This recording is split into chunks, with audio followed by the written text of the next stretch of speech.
Bonjour à tous et bienvenue dans ce nouveau webinaire consacré à ChatGPT et au RGPD. Bonjour Yann, Bonjour Benjamin. ravi de te rencontrer. On a beaucoup entendu parler de ChatGPT sur les derniers mois. L'idée, c'était aussi de démystifier un petit peu le sujet et puis de reconnecter au sujet du RGPD. Yann, je te laisse te présenter, c'est un plaisir de t'accueillir aujourd'hui. Bonjour Benjamin. Effectivement, il va y avoir beaucoup de choses à démystifier parce que je pense que tout le monde a été un petit peu envahi par ChatGPT, que ce soit par les applications qui sont arrivées sur vos téléphones, que ce soit sur Internet ou par les différents articles.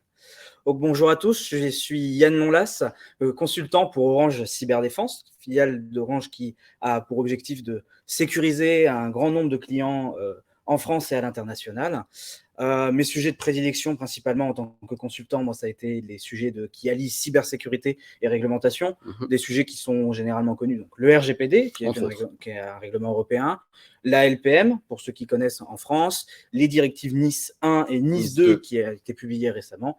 Et voilà. Et donc, moi, je suis auditeur et DPO et j'accompagne pas mal d'entreprises pour qu'elles se mettent en conformité ou vérifier leur conformité sur ces différents aspects-là. Très bien. Ravi de te rencontrer et puis de t'accueillir dans ce webinaire, Yann. Certains d'entre vous me connaissent déjà, pour les habitués, je m'appelle Benjamin et je suis anciennement consultant. J'ai moi aussi touché au métier de DPO. Je suis plus maintenant côté CSM, côté du produit Witic, donc notre logiciel de conformité dédié justement au pilotage de la conformité, RGPD, ISO, Sapin 2, etc. On sera ravi de vous faire une petite démo pour ceux qui sont intéressés. Mais l'objet de notre webinaire aujourd'hui, c'est de vous présenter le sujet de ChatGPT, qui est devenu, j'ai envie de dire, presque aussi, voire même plus, à la mode que le métaverse, c'est pour dire. Aujourd'hui, on en parle plus, pas plus de ChatGPT que le métaverse. Certains te diraient même que le métaverse est déjà passé de mode. Voilà, c'est ça. Enfin bon, c'est les effets de mode, on connaît. Donc, on a une première partie de notre présentation où on va essayer de comprendre qu'est-ce que ChatGPT, qu'est-ce que OpenAI, la société qui est derrière ChatGPT. On comprendra comment il fonctionne, quelles sont ses limites, ses avantages, etc., ses cas d'application. Et puis, dans un second temps, on fera un petit cas pratique côté RGPD où on essaiera de voir si ChatGPT est, pour le coup, bien au courant du sujet RGPD. Est-ce qu'il peut aider un DPO, un responsable conformité? Et dans le pire des cas, est-ce que ChatGPT pourra remplacer un DPO ou un responsable de conformité ou un référent? On le verra. Peut-être certains d'entre vous ont déjà leur petite idée, mais vous le verrez, on ne spoile pas tout de suite. Yann, je te laisse dès lors commencer du coup notre petit sujet. Et déjà, qu'est-ce que OpenAI? Effectivement, parce qu'avant de parler du produit, on va parler de ceux qui l'ont créé. Donc, OpenAI, c'est une entreprise américaine. Pour ceux qui connaissent bien le RGPD, on sait déjà que ça va commencer un peu à poser problème. C'est déjà le sujet. Mais voilà, c'est une entreprise américaine qui a été fondée en décembre 2015, qui a un slogan que je vais vous aider à comprendre: s'assurer que l'intelligence artificielle générale bénéficie à toute l'humanité. Le général ici a quelque chose d'important, parce que quand on utilise ce terme-là avec intelligence artificielle, ça signifie qu'on parle d'intelligence qui est capable de reproduire les capacités d'un cerveau humain. On n'y est pas encore, mais ça vous donne une idée de l'objectif d'OpenAI. C'est l'objectif général. OpenAI, c'est une entreprise qui a quand même été fondée par des personnes qui sont un tout petit peu connues. On a son CEO actuel, Sam Altman, qui est, pour ceux qui le connaissent, le CEO également de Y Combinator, qui est un incubateur de start-up aux États-Unis, qui est derrière Airbnb, Dropbox, etc. Donc, des petits acteurs du marché actuellement. On a également Ilya Sutskever, désolé si je mange le nom, qui est leur chief scientist à OpenAI. Donc, globalement, c'est la personne qui va être derrière les évolutions d'OpenAI. Vous avez Sam Altman qui est le front et Ilya qui est le back. Qui est en back et tout le travail qui était fourni par OpenAI. Voilà, c'est ça. Vous avez également Hoffman Reed. Alors, pour ceux qui ne le connaissent pas, chairman de LinkedIn. Donc également quelqu'un au niveau d'assez connu dans les réseaux sociaux et dans la tech. On a également derrière quelqu'un que je ne présente plus, Monsieur Musk, CEO de Tesla, CEO de Twitter aussi maintenant, connu que controversé. Voilà, c'est ça. On a également du coup Peter Thiel, qui est cofondateur de PayPal et plus connu pour ceux qui connaissent un peu le RGPD et qui ont suivi un petit peu les scandales, de Palantir Technologies, qui est, pour ceux qui s'en rappelleront, derrière Cambridge Analytica. Et vous avez également, du coup, Jessica Livingston, qui est une partenaire cofondatrice au Y Combinator, donc à peu près du même niveau que Sam Altman. On va parler aussi des produits qu'a fait OpenAI, donc le produit qui nous amène aujourd'hui, ChatGPT, qui a eu 2 versions précédentes, donc ChatGPT 2 et ChatGPT 3, qui sont sortis dans les 3 dernières années. Et ils ont également d'autres produits, tous des produits IA. Nous avons d'abord DALL-E, qui est une intelligence artificielle génératrice d'images, même fonctionnement de ChatGPT, vous rentrez un input et elle va essayer de générer une image qui correspond à votre input. Et vous avez ensuite un troisième produit qui est Whisper, quelque chose de beaucoup plus récent cette fois, qui est une IA de reconnaissance vocale. C'est ça. Donc, dans l'idée, c'est une IA qui aura des applications, par exemple, pour des assistants vocaux comme Alexa, comme ces éléments-là. C'est le produit qui est le moins connu des 3, parce que c'est celui qui est le moins démocratisé aujourd'hui. DALL-E est déjà bien connu dans le domaine, en tout cas artistique, et ChatGPT, bon, on n'en parle pas plus. DALL-E, on voit plein d'applications très démocratisées aujourd'hui où on met finalement des inputs pour générer une image, artistique ou pas, il y a des concours et tout. Enfin, c'est très à la mode pour le coup. C'est ça. DALL-E a déjà été pas mal démocratisé. Ouais. On va maintenant en parler de qu'est-ce que ChatGPT en termes d'outils. ChatGPT, avant toute chose, c'est un agent conversationnel, un chatbot. Ça a pour objectif de représenter une discussion avec un autre être humain. De la même manière que Siri, que les chatbots que vous voyez lorsque vous vous connectez sur des sites d'e-commerce, bonjour, vous avez besoin d'aide, etc. Ça emploie un modèle de langage, on va y venir juste après sur ce qu'est un modèle de langage, ça emploie le modèle de langage GPT-3. On a présenté précédemment que c'était un des modèles qui a été utilisé pour ChatGPT. C'est également, du coup, c'est un modèle de langage qui a été entraîné d'une façon particulière, parce que quand les modèles IA sont entraînés avec différents types d'apprentissage. Ici, on a utilisé 2 types d'apprentissage, l'apprentissage renforcé et l'apprentissage supervisé. L'apprentissage renforcé, je ne sais pas si vous connaissez les robots de Boston Dynamics et toutes les vidéos que vous avez vues où vous voyez des robots faire des parcours, etc. Ils le font à la perfection. Mais... Voilà. L'apprentissage renforcé, c'est le fait d'avoir entraîné votre IA en le mettant dans un environnement. Là, l'environnement pour les robots de Boston Dynamics, c'est on le met face à un parcours et à chaque fois qu'il tombe, il va comprendre qu'il s'est trompé. On va utiliser ce qu'on appelle la fonction de récompense qu'on met dans ces types d'entraînement-là, pour qu'il sache que quand il va tomber, mauvaise récompense, donc mauvais choix, etc. etc. Et on va l'entraîner comme ça. Pour ChatGPT, son entraînement, ça a été de le mettre dans des environnements où il a reçu plein d'inputs, et on lui a dit non, tu te trompes, non, etc. etc. Supervisé, ça signifie que lorsqu'on a pris le jeu de données initial, donc on va venir juste après, on a labellisé ce jeu de données, c'est-à-dire qu'on lui a dit des sorties attendues. Quand tu vas recevoir tel type de texte, tu devras sortir tel type de texte. C'est aussi ce qui permet d'éviter que, par exemple, les problématiques qu'ont eu d'autres AI qui ont été mis à disponibilité sur Internet, je ne sais plus si c'était Microsoft ou quelque chose comme ça, où en quelques jours, une AI est devenue raciste, misogyne, etc. Classique. Donc l'objectif, c'est aussi ce genre de choses-là, c'est d'éviter que ChatGPT se retrouve à faire la même chose. Donc voilà. Le jeu d'entraînement qui a été utilisé pour ChatGPT, c'est un jeu d'entraînement qui est issu d'Internet, principalement. Tout type de données. Ça a été du corpus de texte, ça a été des conversations, humain-humain, humain-chatbot. On a également eu des articles de presse et tout ce genre de choses. Petite nouveauté, on lui a donné aussi également énormément de code ou de forums de code. D'où, on va y venir juste après, sa capacité à être capable de répondre et de fournir du code. Qui avait fait grand bruit pour le coup à ce moment-là, de dire là, on a une IA qui est capable de générer des codes entiers. C'est ça. Ça a fait beaucoup de bruit. Donc voilà. Et pour spécifier un petit peu plus sur le jeu de données d'entraînement, c'est un jeu de données qui fait 570 gigas. Ça paraît pas si énorme que ça. Mais en vrai, ces 570 gigas, ça représente 300 millions de mots. Et si on le met en version physique, vous prenez la bibliothèque François Mitterrand, vous la multipliez par 236. Sachant que c'est du texte, 570 gigas de texte, c'est énorme. On ne parle pas d'images, de vidéos, c'est du pur texte. Si on représente en nombre de livres, on est sur des centaines je crois qu'on est même sur presque une dizaine de milliards de livres, pour vous donner un ordre d'idée en termes de volume physique. C'est ce que tu me disais, même si on donnait un livre à chaque personne sur la Terre, on aurait du mal à boucler rapidement. C'est ça. Voilà. Maintenant que je vous ai présenté, je vais expliquer ce qu'est un modèle de langage.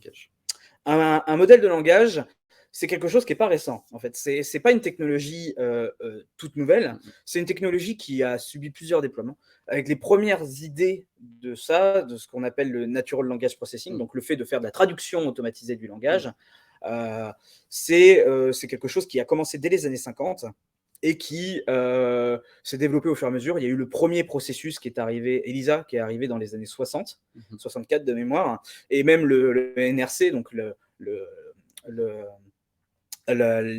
ce qui était un peu les leaders de la science aux États-Unis en 1960, avait créé un comité rien que pour ça. Il y a eu une période un peu silencieuse à cause des limitations technologiques de l'époque.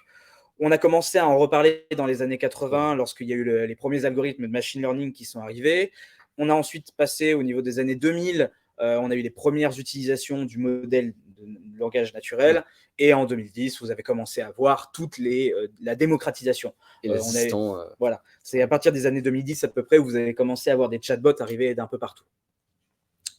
De nos jours, un modèle de langage, c'est un modèle statistique. C'est-à-dire que, pour faire une comparaison, un modèle météo cherche à prédire le temps qu'il va faire ou, quand ils sont très développés, à prédire des modifications de climat.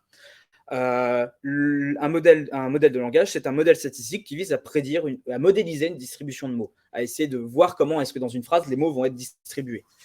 Ça, son objectif à ce modèle de langage, du coup, c'est de faire la phrase la plus cohérente après une input. Par exemple, si la phrase commence par « je », il va d'abord commencer par établir des probabilités qui viennent derrière, puis il va assigner des probabilités à ses choix, et ainsi de suite. Et il va continuer jusqu'à former une phrase qui paraît cohérente. Vraiment, un modèle de langage, c'est ça. C'est pas un moteur de recherche, c'est comme peut être Google, etc. C'est, tu m'as fourni une entrée, je vais essayer de te faire la phrase la plus cohérente par rapport à cette entrée. Sur la base de calcul probabilistique. C'est de la pure probabilité. C'est la pure proba. Et donc, c'est là où, on le verra tout à l'heure, mais c'est déjà une limite qui est très importante dès lors qu'on est dans une logique de réflexion juridique ou même d'argumentaire. On a une réflexion ou quelque chose à prouver, que ce soit devant un juge, devant un auditeur, devant la CNIL, si on va reprendre l'exemple du RGPD. Là, pour le coup, si on se base sur une argumentation générée par ChatGPT, l'argumentation mise en place, en tout cas les textes générés par ChatGPT, ce ne sont que des probabilités, des calculs qui ont été faits. Il n'y a pas véritablement de raisonnement juridique à proprement parler et de recherche juridique ou de réflexion poussée là-dessus. Donc, c'est une des limites, on le reverra. Mais c'est exactement ça. Vous avez un texte qui répond à de la probabilité. C'est pas une analyse. C'est pas une analyse. Et effectivement, ça va faire partie des limites qu'on va présenter juste après. Avant de parler des limites, on va essayer de comprendre en quoi ChatGPT qui a un peu écrasé tous les autres, parce que, comme je l'ai expliqué, c'est pas quelque chose de nouveau. De fondamentalement nouveau. Les spécificités de ChatGPT, ça joue principalement sur des chiffres. Si on doit faire une comparaison, les concurrents de ChatGPT, avant qu'il arrive sur le marché, vous aviez le Project Turing de Microsoft, vous aviez, côté NVIDIA, vous aviez aussi des projets de modèles de langage, et vous avez le modèle BERT de Google, qui était probablement son plus gros concurrent à ce moment-là. Ça se joue au niveau des paramètres. C'est-à-dire que lorsque un modèle de langage, il utilise tout un ensemble de paramètres pour définir la probabilité. Ce que vous avez vu juste avant, c'était des probabilités très simples. Une IA va aller chercher un nombre de paramètres beaucoup plus important. Ces éléments-là, vous étiez entre 340 et 17 milliards de paramètres pour les plus gros. Et 17 milliards, on était vraiment déjà sur de l'exceptionnel. 340 millions, on était plutôt sur la norme entre 340 millions et 1 milliard. D'accord, plutôt la moyenne basse. C'est ça. ChatGPT, ils se sont dit, on va prendre ce nombre-là et on multiplie par 10. 175 milliards. C'est ça. C'est énorme. C'est vraiment énorme. On va le voir juste après au niveau des limites. C'est une quantité de paramètres qui permettent d'affiner vraiment la chose. C'est ce qui fait que ChatGPT marche très bien aujourd'hui. Il vous répond vraiment avec un niveau de précision qui est assez élevé. Et du coup, parce que plus vous avez de paramètres, plus vous êtes en capacité d'affiner votre modèle et donc du coup qu'il ait les meilleurs résultats possibles. Donc, encore une fois, le but aussi, c'est pas de minimiser le travail apporté par OpenAI. Il y a eu un vrai travail même si la techno, j'ai envie de dire, est ancienne et date peut-être des années 50 sur les fondamentaux, il y a quand même un travail énorme qui a été fait pour arriver à ce résultat-là. Il y a un travail énorme parce que juste vouloir mettre 175 milliards de paramètres, c'est pas rien. Il faut voir comment est-ce que ça va être interprété, optimisé, faire travailler votre modèle, etc. Non, ce qu'a fait OpenAI est une vraie brèche technologique. Là-dessus, il n'y a pas de... On va discuter rapidement des applications. ChatGPT, globalement, aujourd'hui, il y a 4 applications principales qui sont vues, même s'il y en a d'autres. La première, c'est tout ce qui est traduction automatique. Traduction automatique. Parce qu'en fait, l'avantage, c'est que vous n'avez pas besoin d'apprendre une grammaire, vous n'avez pas besoin d'apprendre une conjugaison à ChatGPT.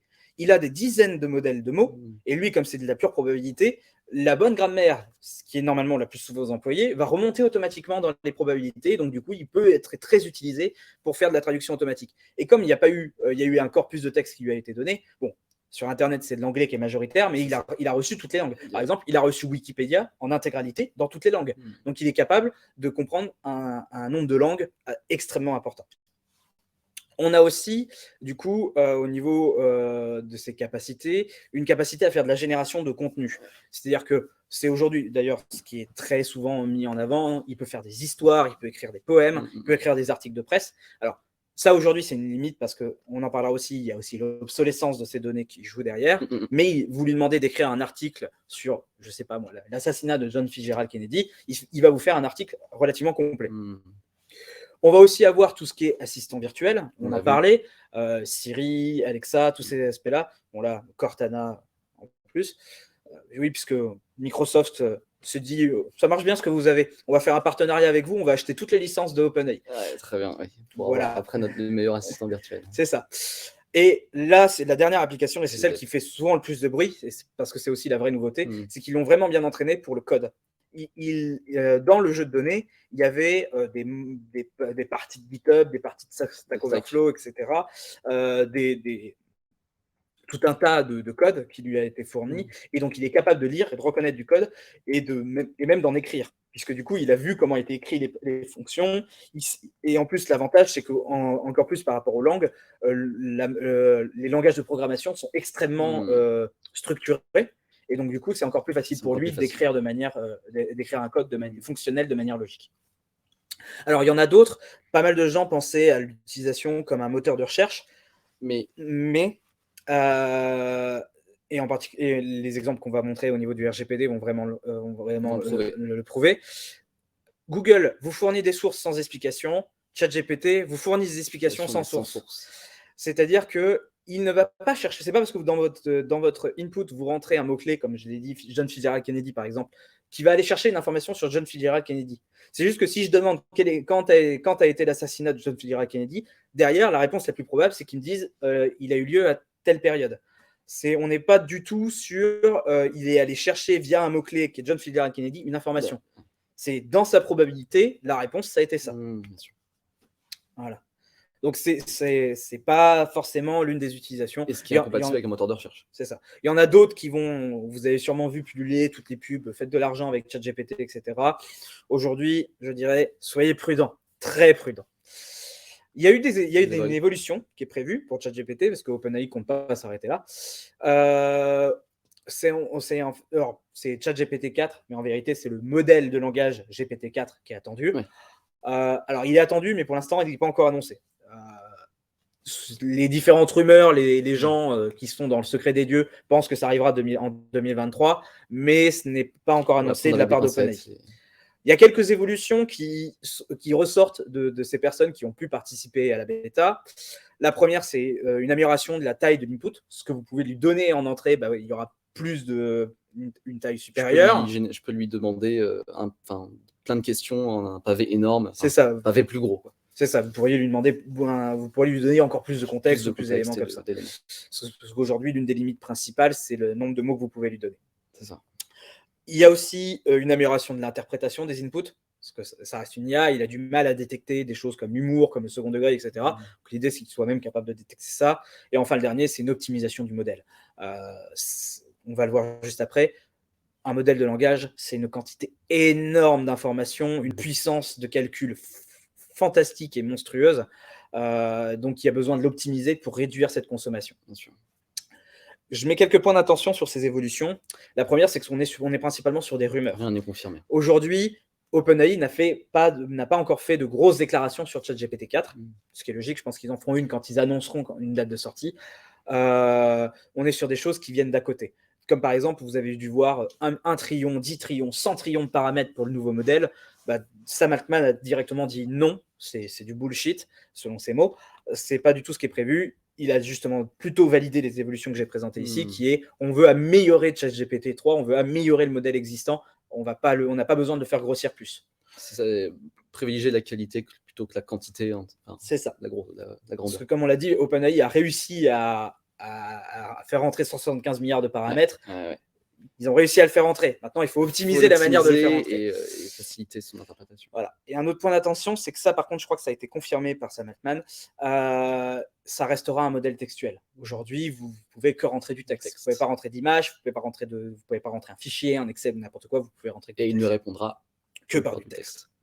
Voilà. Justement, ça va introduire les limites. Les limites d'OpenAI et de ChatGPT à ce niveau-là, la première, c'est une limite hardware. L'ordi qui a été construit pour entraîner ChatGPT en partenariat avec Azure, c'est un monstre. C'est 285 000 processeurs en termes de puissance de calcul. Et on ne parle pas du processeur que vous avez dans votre ordi. Non, c'est pas le même. Pareil pour les cartes graphiques, 10 000, même chose. On est plutôt sur les A100 de NVIDIA. On parle de 80 gigas de RAM, de mémoire. C'est pas du tout la même chose. Et en termes de connectivité, le flux réseau, 400 gigas par seconde de flux réseau. Enfin, on est sur des valeurs, c'est monstrueux. Donc, c'est une limite aujourd'hui, c'est-à-dire que ça tourne, mais ça tourne sur ça, il faut le supporter, il faut le faire maintenir, le coût d'entretien. Le coût d'entretien, le coût, alors, du coup, environnemental aussi, on peut parler par c'est ça. Un sujet. Ouais. Une autre limite que vous avez, on en a parlé rapidement tout à l'heure, c'était l'obsolescence.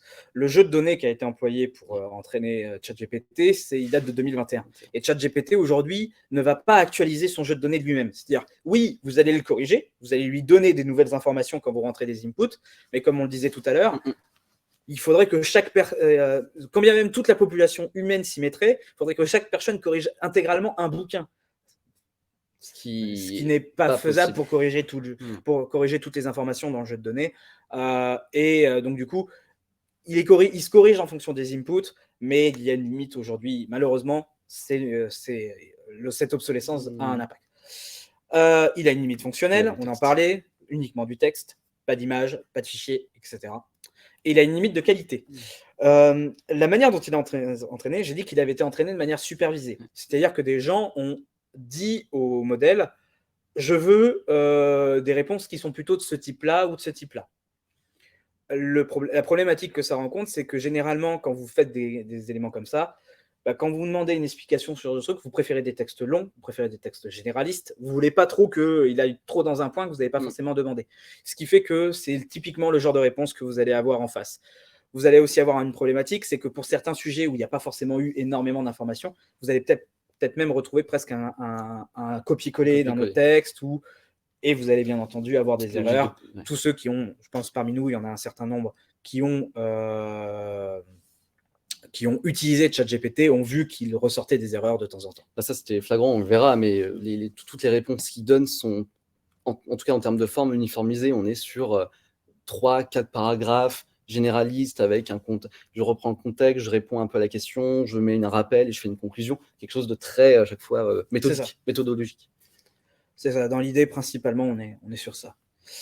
Et donc, du coup, je te laisse la main pour montrer l'application de ChatGPT dans le cadre du RGPD. Du RGPD. L'idée aujourd'hui, avec ce petit webinaire, et merci Yann de nous avoir éclairé sur ce vaste sujet et cette obscure techno pour certains que peut représenter ChatGPT.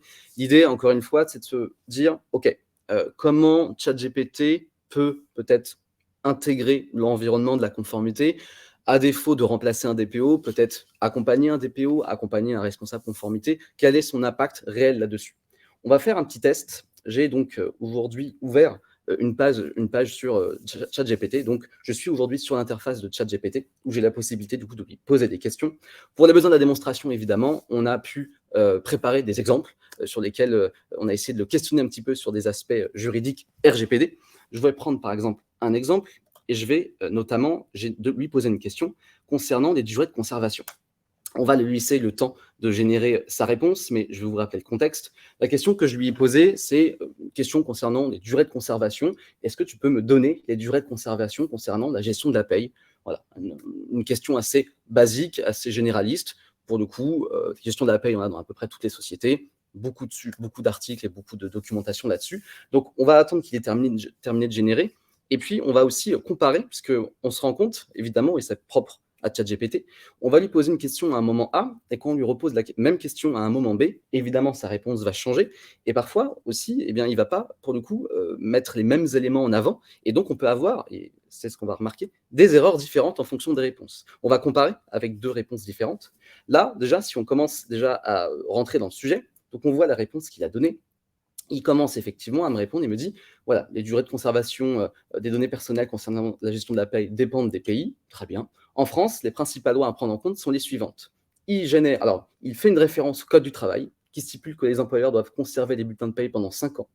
Il fait référence au RGPD qui impose une durée de conservation qui doit être proportionnée, très bien, et il fait aussi référence à la loi informatique et liberté qui impose aux entreprises de mettre en place des mesures de sécurité appropriées. Là-dessus, il renvoie et il dit qu'il faut se référer à des textes juridiques spécifiques pour connaître les durées de conservation exactes. Donc là, on est sur un exemple intéressant. Il est très, j'ai envie de dire, généraliste. Il parle d'une durée de conservation de 5 ans, mais il ne va pas plus loin. On a fait d'autres exemples, on a fait la semaine dernière et puis même hier avec Yann. Il a des réponses très différentes. On va s'amuser à reposer la même question. Il y a même une chose que je voudrais préciser sur la réponse qu'il t'a donnée. Il a parlé de protection des données. Absolument. Alors que la question de base, on est sur de la durée de conservation. Il Il aurait pu dire que la loi informatique et liberté te dit que il faut que tu mettes en place une finalité. C'est ça.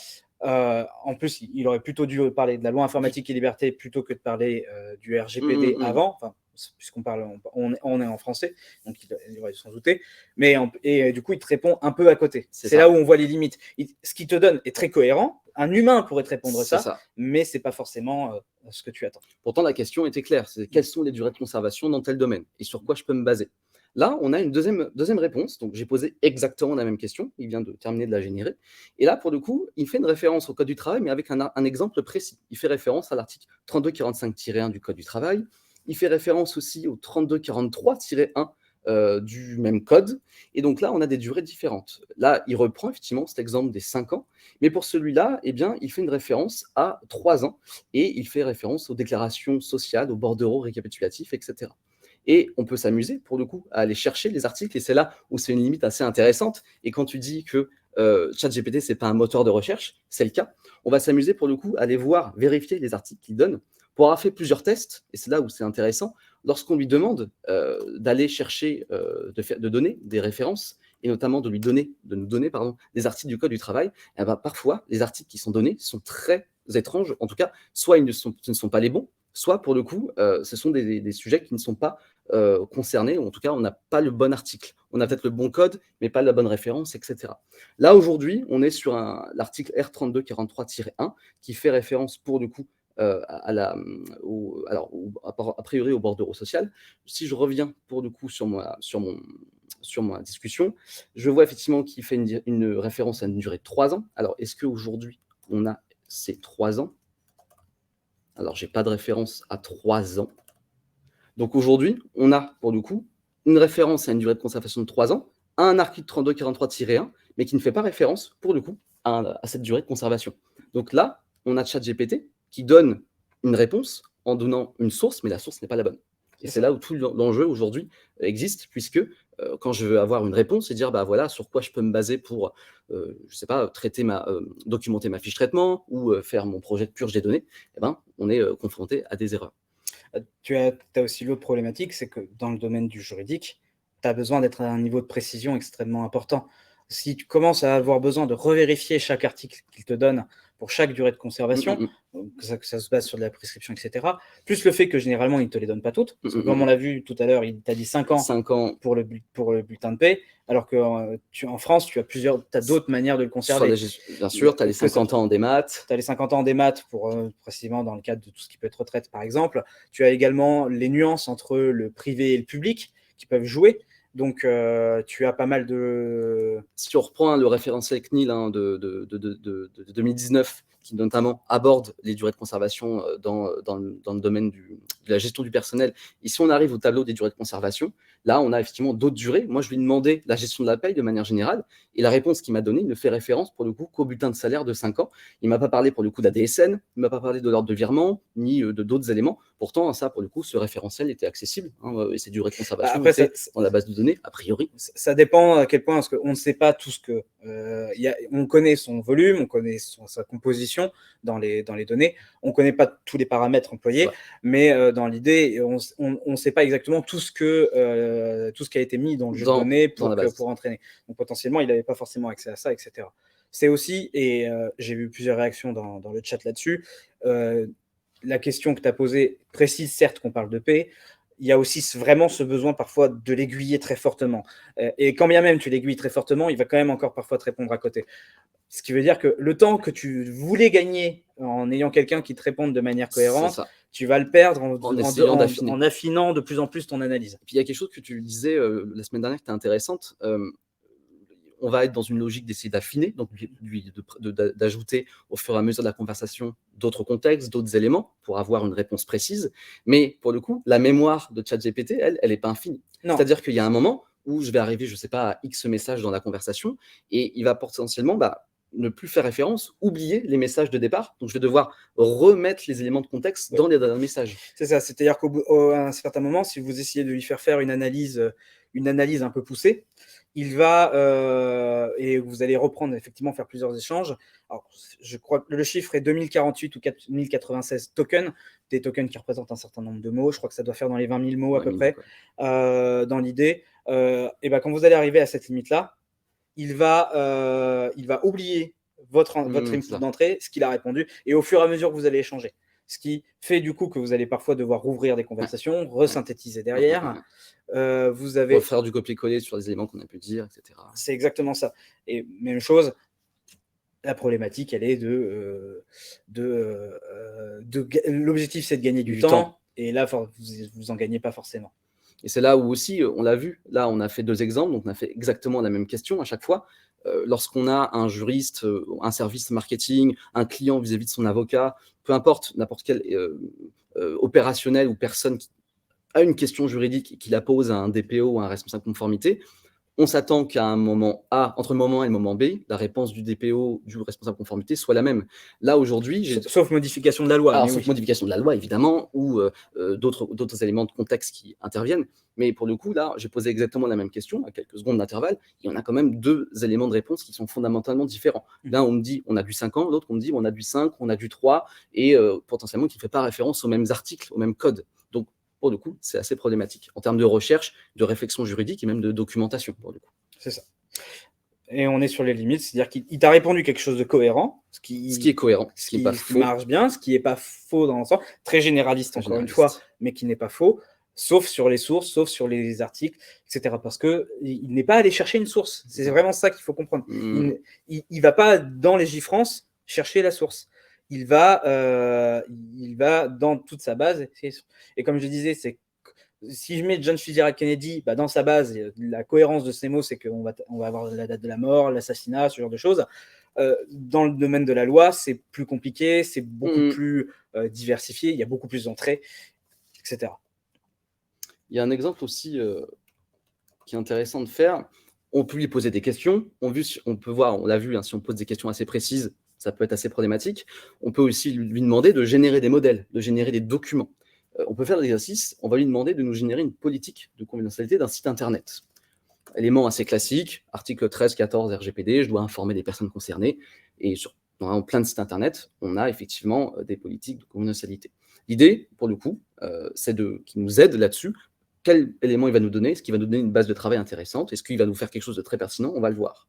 Donc, on va laisser le temps de générer. Mais encore une fois, ChatGPT, pour le coup, va se baser sur les éléments qu'il a en base, enfin sur les éléments qu'il est allé... Là, il va en avoir un certain nombre, parce que comme il a scrappé pas mal de sites internet, il va avoir scrappé les politiques de confidentialité qui viennent avec. Donc, normalement, en toute logique des tests qu'on a fait, il te fournit quelque chose de cohérent qui répond relativement, c'est-à-dire que je pense que tu pourrais presque retrouver des modèles de ce type-là mis en ligne gratuitement, mais dans l'idée, je ne suis pas certain que ça va répondre à tout.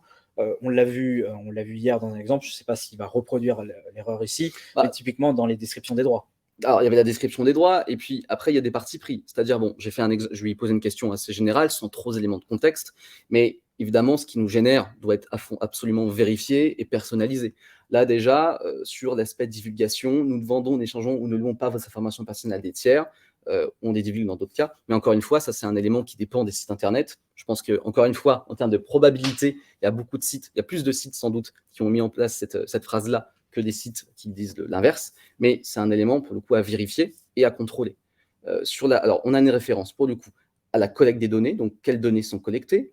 On a une référence, pour le coup, à les finalités, puisqu'il précise que les données sont collectées pour personnaliser leur expérience et pour fournir des services personnalisés et pour améliorer l'expérience des utilisateurs. Là, on est sur quelque chose de très général. C'est globalement dans tous les sites Internet. Dans tous les sites Internet qui ont mis en place des cookies de marketing ou ce genre de choses, et vous retrouverez cette phrase-là. Donc, c'est logique qu'il ait répondu comme ça. Et là, intéressant, tu vois, Yann, là, pour le coup, on n'a aucune référence au droit, puisqu'on a donc la collecte, les finalités, on a potentiellement les destinataires, et encore c'est très vague, deux éléments concernant la sécurité, les cookies, quand est-ce qu'on modifie la politique, une adresse de contact, et aucune référence aux différents droits RGPD. Alors qu'il nous l'avait fourni hier. Avant qu'il nous l'avait exactement fourni hier. Et là, pour le coup, encore une fois, imaginez, je suis un opérationnel, je veux demander à ChatGPT de me générer une politique pour un site qu'on vient de mettre en production très rapidement. Il faut vite une politique. Je mets ça sur ma page de politique de confidentialité. Le problème, c'est que là, il manque un élément essentiel qui sont la référence au droit. Pas de référence au droit d'accès, rectification, portabilité, etc. Et pas de droit de porter de plainte à la CNIL. Et là, pour le coup, on a une politique qui est incomplète, donc qui demande vérification aujourd'hui, qui peut être contrôlée. Après, et je suis totalement d'accord avec des réactions que j'ai vues sur le chat, on est sur quelque chose. On est dans un domaine juridique qui ne pardonne pas. L'erreur n'est pas tolérée du tout. C'est exactement ça. Merci Nicolas pour cette expression. Ça ne pardonne pas. Et en plus, en prime, dans le RGPD, comme on l'a dit, et je l'ai vu pas mal de fois, il faut beaucoup contextualiser. Absolument. Problème, qui dit contextualiser, dit donner de plus en plus d'informations. On parle du RGPD, on rappelle qu'OpenAI est une entreprise américaine. C'est bien vrai. On parle donc du fait qu'on va lui donner beaucoup d'informations par rapport à notre contexte personnel, professionnel, etc. Et que malheureusement, toutes les données qui sont rentrées dans ChatGPT vont rester dans ChatGPT. Et donc du coup, on a aussi tout un tas de ces problématiques-là, c'est-à-dire on ne peut pas lui donner des informations, on ne peut pas lui poser des questions généralistes parce qu'il ne va pas être suffisamment précis pour nous, mais on ne peut pas non plus lui poser des questions trop spécifiques parce que sinon... On est sur un réel problème de non-conformité, là, pour le coup. Bonjour, il va falloir ajouter OpenAI dans nos destinataires, il va falloir s'assurer que leur politique de confidentialité nous convienne, il va falloir s'assurer que l'hébergement et tout ça. Et de toute façon, qui dit américain dit Cloud Act, il n'y a rien en ce moment en Europe pour ça. Donc, je pense que la question a dû être posée dans le chat, on le verra après sur le temps des questions, mais bon, ce n'était pas le but du webinaire, mais on peut passer un petit temps là-dessus aussi. La conformité RGPD d'OpenAI et en tout cas de ChatGPT aujourd'hui peut poser problème, en tout cas laisse un petit peu songeur, c'est-à-dire que moi, même dans le cadre de ma création de compte, ne serait-ce qu'en termes de mention d'information, c'était quand même assez light. Je ne sais, j'ai pas de politique de confidentialité, je ne sais pas effectivement concrètement comment sont sécurisées les informations que je vais transmettre, etc. Sachant que ChatGPT précise néanmoins qu'on n'est pas censé donner de fournir. Il l'indique. Ils ont au moins l'honnêteté de dire ne mettez pas de données personnelles, confidentielles ou ce genre de choses. Mais en termes d'encadrement, d'information et même après d'infrastructure, d'hébergement, etc., il y a un réel souci puisqu'effectivement le prestataire pour le coup est américain. Et se pose toute la question du Cloud Act, s'il n'y avait que ça encore, et donc de transfert de données en dehors de l'UE et de garantie. Pour moi, la problématique numéro 1, c'est que vous ne pouvez pas choisir ce que vous lui donnez. Vous lui mettez un input, il garde tout. Il garde tout. Puisque c'est précisé, tous les inputs sont conservés, et ça rentre dans la base de l'apprentissage par renforcement, hein, mais tous les inputs sont conservés pour continuer d'entraîner le modèle. C'est ça. Donc, aujourd'hui, si on souhaite pour le coup essayer de donner un rôle à ChatGPT, moi je le verrais plus en rôle d'aide à la vulgarisation, à la sensibilisation, c'est-à-dire que plutôt que de donner des réponses très précises, avoir cet aspect d'analyse et de remplacer une fonction de DPO ou de conformité, je le verrais plus moi dans un parcours de formation, dans un e-learning peut-être, et qui pourrait effectivement et encore sous réserve de beaucoup de limites. L'humain, vous le conservez. La peur qu'on avait qu'il remplace un DPO ou quoi que ce soit, c'est clair que non. Non. Aujourd'hui, vous allez avoir besoin de l'humain derrière, ne serait-ce que pour corriger corriger ou s'assurer que les généralités qu'il donne soient les bonnes. Quand on lui pose des questions assez simples, qu'est-ce que le RGPD? Est-ce que tu peux expliquer ce que c'est une analyse d'impact, etc. Encore une fois, comme ces réponses sont généralistes, assez, pour le coup, méthodologiquement bien rédigées, c'est assez satisfaisant dans une logique de vulgarisation, de sensibilisation. Mais dès lors qu'on rentre dans le vif du sujet, j'ai besoin de vérifier si ma violation de données, je dois la notifier à la CNIL. Est-ce qu'il y a un risque pour des personnes? J'ai une analyse d'impact. Est-ce que tu peux m'analyser les risques? Là aussi, je vous invite même à faire les tests vous-même. Là-dessus, on est sur quelque chose de light et se pose le problème, pour le coup, de cette capacité d'analyse. Aujourd'hui, le RGPD, il ne faut pas oublier, c'est 95% de réflexion et de documentation qu'on va mettre à un endroit, et on doit être capable de prouver, d'expliquer cette réflexion, d'expliquer cette argumentation-là. J'ai décidé de notifier ou pas la CNIL, voilà pourquoi j'ai décidé de le faire, voilà pourquoi j'ai décidé de ne pas le faire. J'ai mis en place tel traitement avec des intérêts légitimes, j'ai pondéré les intérêts légitimes, voilà mon argumentation, voilà mon analyse. Typiquement, dans les notifications, pour pouvoir l'analyser correctement, vous avez besoin d'un certain nombre d'informations. On retombe à nouveau dans la problématique de fournir plein de données. Est-ce qu'on a le temps pour un autre exemple? On laisse peut-être un temps pour les questions. Je pense que tu as le temps pour un dernier exemple. On peut faire un dernier exemple. Tu peux justement montrer pour les violations de données, parce que je crois que tu avais un exemple. J'avais un petit exemple qui était déjà fait. Là, même chose, les gens l'ont remarqué, mais le contenu ne va pas être forcément très contextualisé. Par contre, la problématique, on ne va pas pouvoir faire tous les exemples aujourd'hui, mais qu'on l'a vu, c'est que les méthodes de réponse, parce qu'on ne l'a pas corrigé. On lui a pas dit j'aurais dû, etc. Mais il t'a répondu, je crois, tu as fait une dizaine d'essais et tu as eu 7 fois oui, 3 fois non. Une ou deux fois, est-ce que j'avertis les personnes concernées? La semaine dernière, l'exemple que vous voyez à l'écran, je l'ai fait une dizaine de fois la semaine dernière, sur à chaque fois des chats différents. L'idée, c'est de savoir à peu près, là on est sur un cas pratique, un cas très concret, qu'un DPO pourrait avoir tous les jours, qu'un avocat, un responsable de conformité pourrait traiter. On a un pirate qui s'est introduit dans une société, qui a récupéré des données personnelles. Je lui rappelle le contexte que la société donc, est responsable de traitement au sens du RGPD, donc je lui rappelle la réglementation applicable, et je lui demande si cette violation de données, est-ce qu'elle est susceptible d'engendrer un risque pour des personnes, et est-ce que tu recommandes à la société de notifier cet incident, cette violation à la CNIL. Et donc j'ai fait une dizaine de tests. Sur 7 tests, j'avais effectivement ChatGPT qui me disait oui, vous êtes en présence de données sensibles, ça c'est assez intéressant, alors qu'on est sur du nom, du prénom et de l'adresse mail, mais il utilise le mot sensible et il dit puisque ce sont des données sensibles, il faut absolument notifier à la CNIL.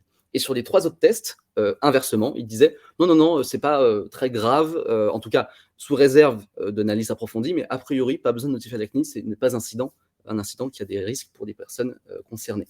Là, si on voit un petit peu la réponse qu'il a donnée, alors il, pour le coup, remet le contexte, il essaye de savoir, il dit qu'on essaye de savoir s'il y a une violation de données et s'il y a susceptible d'engendrer un risque élevé.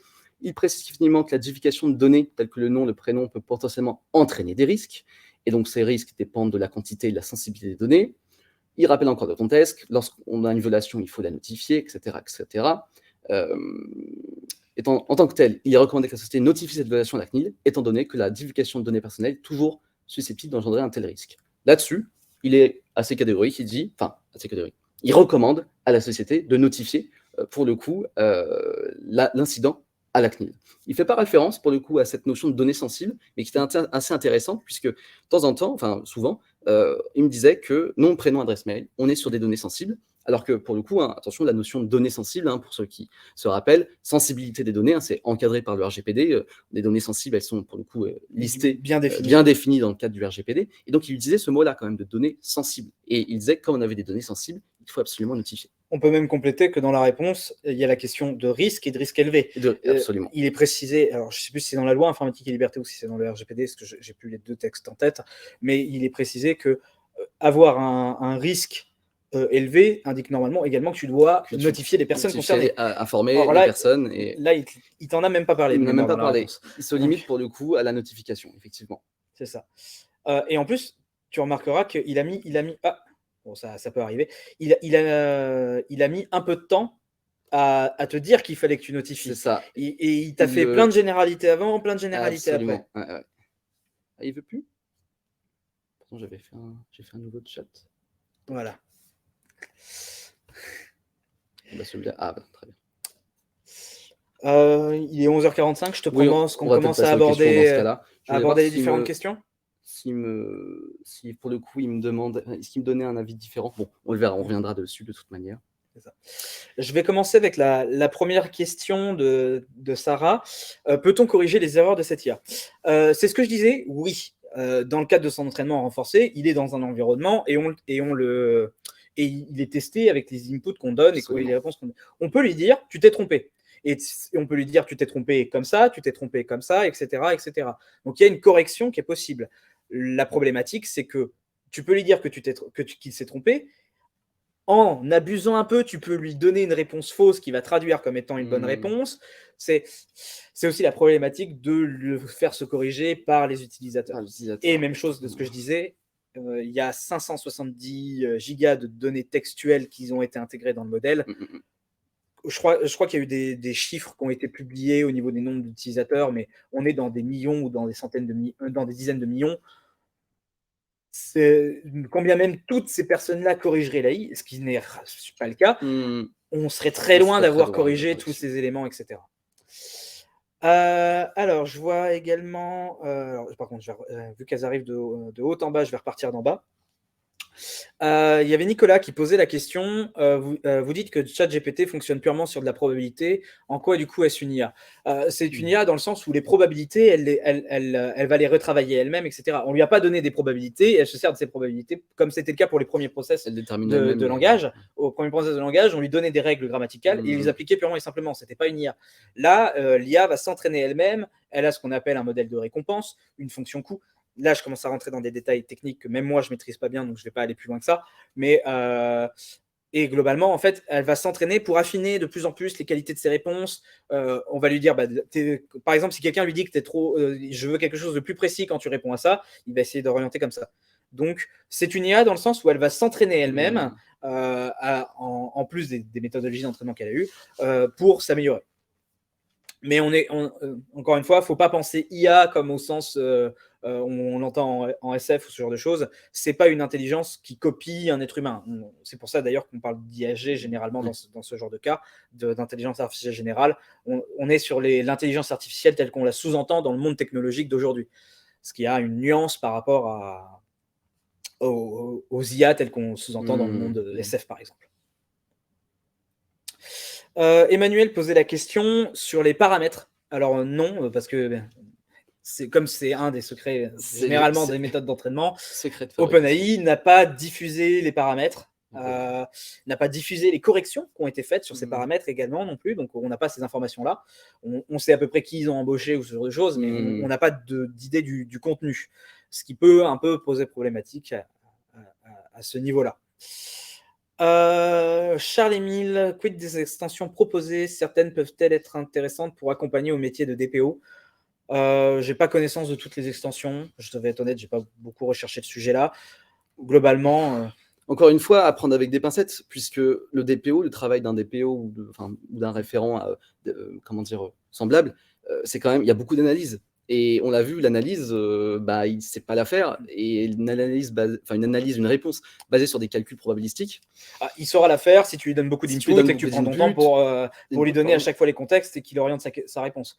Mais encore une fois, voilà, c'est d'un point de vue même de documentation, se baser sur un avis donné par ChatGPT qui fait des calculs. Pour le coup, c'est assez problématique et c'est compliqué à prouver. Et par contre, effectivement, moi, je le verrais bien, encore une fois, dans cette logique de sensibilisation et peut-être permettre dans un parcours de formation à des utilisateurs, à des personnes qui vont être sensibilisées au regard du RGPD ou au regard d'ailleurs de n'importe quelle réglementation, d'avoir justement cette possibilité de poser des questions. Qu'est-ce que le RGPD? C'est quoi le droit d'accès? Et d'avoir une réponse quand même assez bien faite sans aller trop dans le détail. Après, encore une fois, capacité d'analyse à se méfier. Et encore, je rappelle quand même au cas où, parce que la sensibilisation dans le RGPD, c'est important. Et je pense que je sais que certains de nos participants sont des formateurs ou si vous commencez à faire des formations en disant à votre collègue va voir sur ChatGPT ce qu'il te dit sur le RGPD, je pense que ça ira pas du tout. Un exemple très concret, il y a un moment, il fait une confusion sur des notions, évidemment, et je lui demandais à un moment, qu'est-ce que tu peux me dire sur les intérêts légitimes? Qu'est-ce que doit faire une entreprise lorsqu'elle se base sur les intérêts légitimes? Et pour des connaissants, pour ceux qui sont un peu experts, dans les intérêts légitimes, on a justement cette pondération à faire entre les intérêts légitimes de la société et les intérêts de la personne concernée, les intérêts, les droits de la personne. droits et libertés de la personne concernée. Et pour lui, cette pondération, en fait, il appelait ça une analyse d'impact. Donc là, on est sur une confusion en termes de notions, puisque oui, on a une analyse à faire, mais ce n'est pas une analyse d'impact au sens du RGPD avec les critères de sensibilité. Donc encore une fois, oui, à se méfier, c'est sûr. C'est ça. Je voyais la question de Constance, donc du coup, que fait ChatGPT des données des utilisateurs? Vaste sujet. On l'a dit, hein, tout est absorbé dans le modèle, donc du coup, vous donnez tout. Donc il n'y a pas de question, et en termes de conformité, je pense que je vais être gentil en disant que non. Alors, ils ont probablement fait les éléments de conformité qu'il fallait vis-à-vis du RGPD en Europe. Je n'ai pas relu toutes les politiques et tout ça, donc je n'ai pas fait d'analyse détaillée sur les politiques. Mais bon, il y aura du progrès. Dès l'instant où tout ce que vous mettez dedans est absorbé, pour moi, c'est incompatible. Est-ce que ChatGPT apprend des réactions? J'ai déjà répondu, du coup. Oui, il le fait, mais bon, ça reste limité. Dans les résultats, pourquoi est-ce qu'il n'indique pas le lien vers la première réponse, il n'a pas indiqué le lien, il est resté très général, il a dit code du travail, RGPD, loi informatique et liberté. Dans le deuxième élément, il a fait des sources. C'est ce que je disais, c'est pas un moteur de recherche. Google vous fournit des sources sans explication. Je me répète, ChatGPT fournit des explications sans source.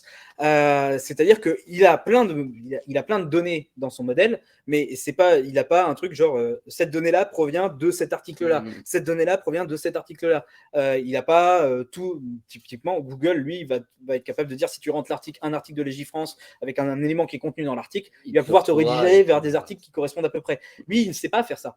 Il va réussir à te répondre parfois sur le bon article, parce que quand tu tapes cette question, dans tous les corpus de texte qu'il a eu, c'était ce qui revenait le plus souvent, donc ça a augmenté la probabilité que ça sorte. Mais voilà.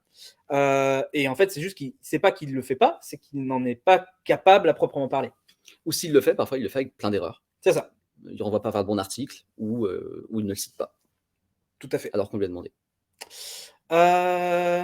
Pourquoi travailler gratuitement pour OpenAI en effectuant des manipulations qui améliorent leur outil ou en donnant nos données personnelles pour l'effectuer?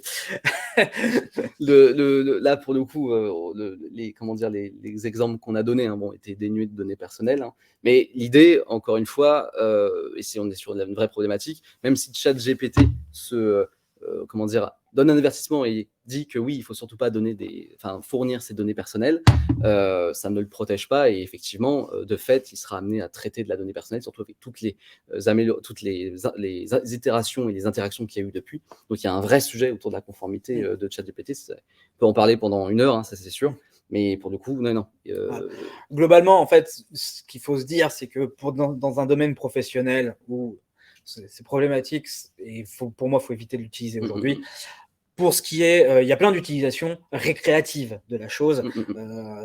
Par exemple, moi je suis amateur de jeux de rôle, j'ai vu des maîtres du jeu générer un scénario entier de campagne cohérent, utilisable, avec un peu de modification, des choses comme ça. Il y en a qui s'en amusent pour faire des scénarios de films. Il est très bon, c'est vraiment cette capacité de pouvoir vraiment générer des scénarios cohérents. C'est là où la cohérence est importante. Tu peux en faire de la génération de contenu qui va servir pour du divertissement, etc. Il y a des utilisations qui sont possibles, qui peuvent ne pas utiliser de données personnelles et qui fonctionnent. Mais dans notre contexte à nous aujourd'hui, non. Ensuite, on a la question de Valbuena, Belkis Lefebvre, désolé si je me trompe. Si on lui demande de générer une politique conforme à l'article 13 du RGPD, globalement, quand bien même on contextualise plus, il va quand même continuer à faire des erreurs et des généralités. Et c'est bien le problème, puisque encore une fois, on peut même lui faire une référence à l'article, mais il y aura toujours cette logique de personnaliser, et quand bien même, dans l'article 13 du RGPD, il peut parfois, parfois, dans notre cas concret, tous les éléments d'article 13 ne seront pas dans la politique. Par exemple, j'aurais pas, j'en sais rien, j'aurais pas de destinataire, j'aurais pas de sous-traitant, ou je fais pas de transfert, etc. Donc, pour que ChatGPT, en fonction des éléments qu'on lui donne, comprenne que cet élément d'article 13-là n'est pas applicable ou il est applicable, ça, encore une fois, il y a cette capacité d'analyse, et là, il a du problème. Enfin, il rentre dans des difficultés. Là, il va avoir des difficultés. Et aussi, si l'objectif, c'est de gagner du temps, si tu es obligé de lui donner toutes les informations en amont pour qu'il te fournisse quelque chose de bon. Alors, et du coup, si tu es obligé de faire ça, encore une fois, données personnelles, manger. Quand serait-il via l'API de ChatGPT à partir d'une base documentaire que l'on aurait renseignée? Là, pour le coup, je vais avouer que je ne sais pas. Je n'ai pas la réponse là-dessus. Ça dépend, est-ce que le modèle, il faudrait que je vérifie si le modèle de langage continue de s'enrichir avec les API qui lui ont donné accès, parce que l'API de ChatGPT a été ouverte, c'est pour ça que vous avez vu plein d'applications qui sont pullulées avec ChatGPT, en vous disant je suis basé sur ChatGPT, à voir si le modèle continue de s'enrichir avec. Globalement, je vois pas trop de raisons pourquoi il pourrait pas, mais il faudrait voir ça. Est-ce que ce ChatGPT se base sur les sites officiels et les sujets les mieux notés sur les forums pour donner une meilleure réponse? On ne peut pas répondre à cette question parce que la labellisation qui a été mise en place dans l'entraînement supervisé, quand on lui a dit cette output là est mieux, cette output là est mieux, on ne sait pas ce qui a été fait, ce qui est normal, hein, ça fait partie du secret d'entraînement que OpenAI a mis en place. Il ne l'a pas diffusé. Alors, c'est normal d'un point de vue secret, etc. Il y a effectivement, on n'en a pas du tout parlé aujourd'hui, mais il y a toutes les considérations morales et éthiques, parce que si tu la supervises, tu lui donnes une orientation. Si tu lui donnes une orientation, comment est-ce qu'on s'assure que l'orientation donnée est la bonne? Pas biaisé. Tu vas avoir des difficultés à ce niveau-là. Donc malheureusement, pour ta réponse, Abdelhakim, je ne peux pas te dire ce qui a été fait. Et autre question liée, est-ce que ChatGPT se base sur l'ordre de référencement web pour apporter ses réponses? Même chose. C'est peut-être utilisé dans les paramètres. Sans doute. C'est potentiellement, parce qu'on ignore tout des paramètres également, c'est peut-être utilisé dans les paramètres, parce que ça peut être un paramètre pertinent pour qu'il sache que cet article-là vient de quelque chose de plus fiable, donc du coup, privilégie ce type de formulation à une autre. Mais encore une fois, on ne sait pas. L'adoption massive des outils d'IA comme GPT est-elle inévitable? Si oui, est-ce pertinent de se rendre dépendant d'une entité comme OpenAI qui n'a d'open que le nom? Alors, pour moi, on en est à un aboutissement. Il y a eu un déblocage technologique. On arrive à supporter des IA de plus en plus puissantes, comme on l'a montré. Et comme on le voit là. Comme on le voit là, et comme Microsoft l'a montré, qu'il est capable de construire des super ordinateurs extrêmement puissants, capables de gérer des modèles avec une quantité de paramètres importante. Donc, pour moi, oui. Quand est-ce que ça va arriver? Probablement pas tout de suite, on l'a démontré. Ça va arriver à un moment ou à un autre. De toute façon, c'est les mêmes questions qu'avec toutes les nouvelles technologies. On a la phase d'abord d'expérimentation, on a les premières démocratisations, on a les améliorations, et ainsi de suite, et ainsi de suite. Là, globalement, je n'ai pas de connaissances AI suffisamment développées pour te dire dans 5 ans, il est prêt, dans 10 ans, il est prêt, dans 15 ans, il est prêt. On y viendra, je pense. De toute façon, elle rentre déjà dans tout un tas de domaines, dans l'art, avec des IA capables de composer de la musique, de faire de l'image. Dans le domaine professionnel, il y en a sûrement dans certains cas spécifiques que je ne connais pas forcément. Et même ne serait-ce que dans le code. Dans le code, par exemple, on a une évolution intéressante. Il y a une application, typiquement par exemple dans le jeu vidéo, avec ce qu'on appelle le DLSS côté NVIDIA, qui est un système qui optimise via IA les images. Donc, est-ce que c'est un système qui pourrait arriver dans la photo, dans la vidéo, dans le cinéma, ce genre de choses? Donc, ça va s'étendre, c'est quasiment sûr et certain. On va probablement pas être dépendant d'OpenAI tout de suite, parce que je pense que ce n'est pas du tout la seule. Elle a fait une grosse avancée qui la met en avant sur ChatGPT. Elle ne sera pas la seule à faire des avancées. C'est sûr.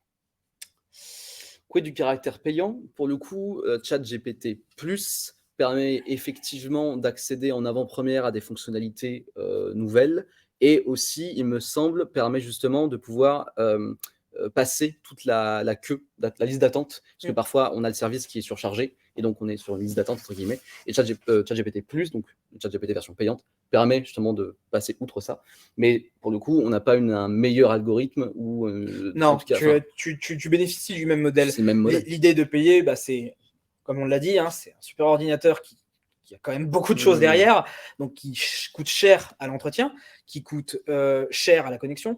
J'avais vu 1 ou 2 articles de personnes qui avaient fait le calcul de à peu près combien ça coûtait par requête. Je crois que c'était de l'ordre de 3 centimes ou de 0,03 centimes. Mais bon, quand vous avez des millions d'utilisateurs, je crois qu'il y avait quelque chose, genre c'était 3 millions par jour de coûts d'entretien, quelque chose comme ça. Encore une fois, c'est pas des déclarations directes d'OpenAI, c'est des calculs qui ont été faits par des gens qui sont infiniment plus connaisseurs que moi sur le coût d'une AI, sur sa construction, etc. Mais bon, ça reste un coût non négligeable. Donc, par contre, je crois qu'OpenAI a indiqué que ChatGPT n'était pas rentable. Pas encore. Que justement, ChatGPT+, ça a pour objectif de faciliter la rentabilité, etc. Donc, il y a ces aspects-là. Mais dans l'idée, globalement, c'est vraiment juste, vous passez devant. C'est $20 pour avoir une priorité.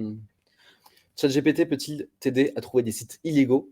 ChatGPT n'est pas un moteur de recherche, donc tout l'enjeu est là. Il va peut-être générer des liens qui sont expirés, des liens qui ne sont pas les bons. Tu dois potentiellement pouvoir lui poser la question, donne-moi un domaine illégal dans la recherche, qui fait de la vente d'armes, qui fait de la vente de drogue, n'importe quoi.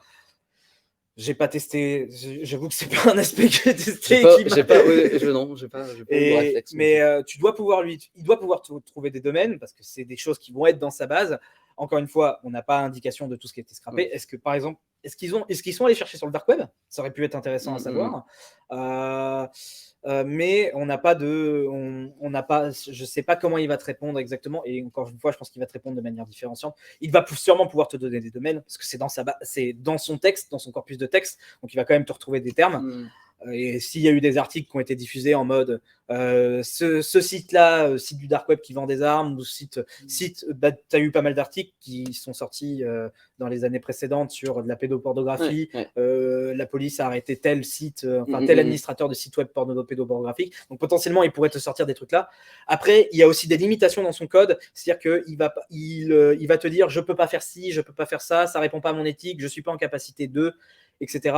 Donc je serais pas étonné du tout que si tu tapes pédopornographique et que tu lui demandes de lui en trouver, il va te dire gentiment merci, je fais pas ça. Je fais pas ça, et je rappelle que la pédopornographie est un acte, est une infraction. Oui, ça par contre, il te fera des rappels en te disant que attention, c'est illégal dans tel pays, dans tel pays, selon tel truc, etc.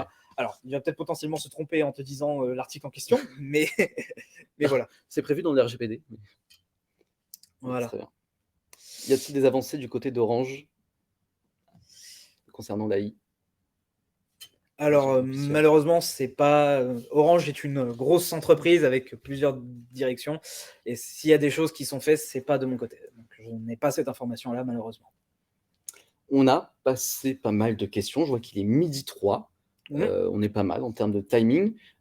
Surtout si vous avez d'autres questions, n'hésitez pas pour le coup à nous les poser, même à l'issue de ce webinaire. On pourrait répondre par mail après. Une dernière pour la route, est-ce qu'il existe des outils permettant d'identifier les textes générés par ChatGPT? Alors oui, alors c'est pas dans ChatGPT elle-même, mais il y a eu effectivement cette question, la problématique de ChatGPT dans les écoles, dans les universités. On lui demande un devoir, on lui demande un truc. Il y a des IA, il y a des outils qui permettent normalement de découvrir s'il y a eu non, même pas, c'est même pas une question de copier-coller, mais des formalisations qui proviennent d'une IA. Va sûrement y avoir des choses à faire, parce que malheureusement, je pense. Alors après, je pense que tous les étudiants n'ont pas forcément $20 par mois à lâcher dans ChatGPT pour faire leurs devoirs. Et passer en préo. Globalement, si vous comptez sur ChatGPT sans payer, vous allez avoir du mal à avoir accès tous les jours. Ah bah oui, clairement. Voilà. Mais du coup, il va y avoir cette problématique-là. Il y a des outils, je ne sais plus lesquels directement, il y a des outils qui sont en place, mais qui sont capables. Après, quelle est leur performance? Là, je ne peux pas répondre. On va s'arrêter là. C'est pas mal, je pense. C'est déjà pas mal, je pense. Yann, merci beaucoup pour ton expertise et surtout pour tous ces bons éléments-là. L'idée, c'était vraiment de pouvoir démystifier un petit peu le sujet, de le connecter à un sujet, pour le coup, certains d'entre vous qui connaissent bien qui est le RGPD, que Yann et moi aussi connaissions assez bien. C'était un plaisir pour moi d'animer ce webinaire. C'était un plaisir d'être reçu par vous et d'avoir organisé ce webinaire avec vous. Avec grand honneur. Et puis, peut-être à une prochaine fois sur le sujet, peut-être qu'on fera un épisode 2. Peut-être cette fois, on étudiera éventuellement la conformité RGPD d'OpenAI. Peut-être ce jour-là, il y aura une sanction de la CNIL concernant OpenAI. On ne sait pas.